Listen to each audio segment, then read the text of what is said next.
بسم اللہ الرحمن الرحیم۔ السلام علیکم۔ اگر آپ رکھتے ہیں اسپین کے سفر کا ارادہ تو میں آپ کو بتانے والی ہوں بہت ہی اہم معلومات اسپین کے بارے میں۔ اسپین جو ہے وہ یورپی یونین کا بہت بڑا ملک ہے اور اس کے بارے میں اہم معلومات فراہم کرنے کے لیے چلے آئے شروع کرتے ہیں آج کی ویڈیو۔ تو سب سے پہلے میں آپ کو بتانا چاہوں گی کہ اسپین جو ہے آلیو آئل کے لیے بہت مشہور ہے اور دنیا میں سب سے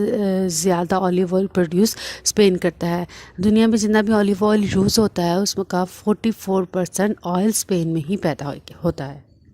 دوسرے نمبر پر میں آپ کو بتاؤں گی کہ انگریزی کے بعد اسپینش دنیا کی سب سے زیادہ بولی جانے والی زبان ہے، کیونکہ یورپ میں جو سب سے زیادہ آبادی ہے وہ اسپین کی ہے اور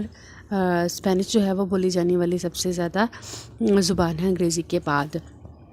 تیسرے نمبر پر میں آپ کو بتانا چاہوں گی کہ اسپین کے رہنے والے ہر باشندے کے 2 سرنیم ہوتے ہیں۔ ایک سرنیم اس کا باپ کی طرف سے ہوتا ہے اور دوسرا سرنیم اس کا ماں کی طرف سے ہوتا ہے۔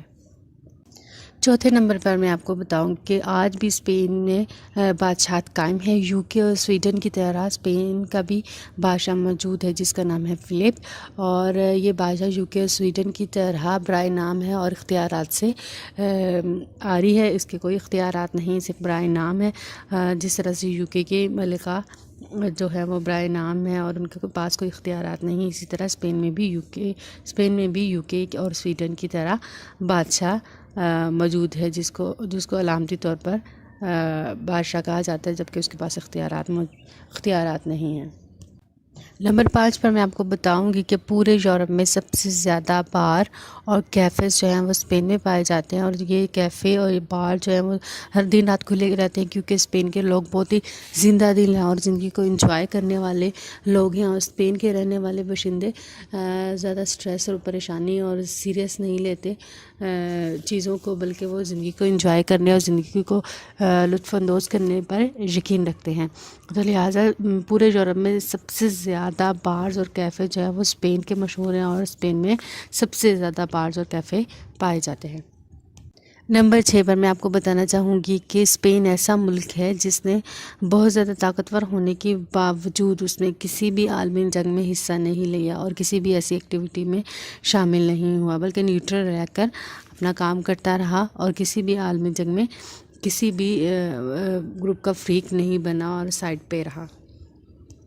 نمبر 7 پر میں آپ کو بتانا چاہوں گی کہ اسپین کے لوگ اگست کے مہینے میں ایک ٹماٹر فیسٹیول مناتے ہیں، جس میں سب لوگ اکٹھے ہو کر ایک دوسرے کو ٹماٹروں کے ساتھ خوب پٹائی کرتے ہیں اور خوب ٹماٹر ضائع کیے جاتے ہیں۔ ان کے لیے یہ فیسٹیول اگست میں منایا جاتا ہے اور بڑی اہمیت کا حامل ہے ان کے لیے یہ فیسٹیول، اور سب لوگ اس کو بہت انجوائے کرتے ہیں، خوب مزے لیتے ہیں، اور یہ ان کے لیے ایک تہوار کی حیثیت رکھتا ہے۔ نمبر 8 پر میں آپ کو بتانا چاہوں گی کہ اسپین کا جو نیشنل اینتھم ہے اس کے کوئی الفاظ نہیں ہے، جسٹ میوزک ہے، اور بنا الفاظ کے ہی ہے، اور جسٹ میوزک کے تھرو وہ اپنے جذبات کا اظہار کرتے ہیں اپنے نیشنل اینتھم میں۔ نمبر 9 پر میں آپ کو بتانا چاہوں گی کہ ایران کے بعد سب سے زیادہ زعفران پیدا کرنے والا ملک جو ہے وہ اسپین ہے، اور سب سے زیادہ کاشت جو ہے وہ زعفران کی وہ اسپین ہی کرتا ہے اور اس سے خوب پیسہ کماتا ہے۔ نمبر 10 پر میں آپ کو بتانا چاہوں گی کہ اسپین میں حکومتی طور پر 1 ملین ہیکٹر سے زائد کی جو زمین ہے وہ وائن کے لیے مختص کر دی گئی ہے، اور وہاں پر وائن بنانے کا کام کیا جاتا ہے، اور اسپین کی جو ریڈ وائن ہے وہ پوری دنیا میں مشہور ہے، اور پوری دنیا میں اس کی ایکسپورٹ کی جاتی ہے، پوری دنیا کو یہ بیچی جاتی ہے، اور جہاں بھی ریڈ وائن یوز کی جاتی ہے اس کو اسپین کے نام سے یاد کیا جاتا ہے۔ امید ہے آپ کو آج کی ویڈیو پسند آئے گی۔ اگلی ویڈیو تک کے لیے اللہ حافظ۔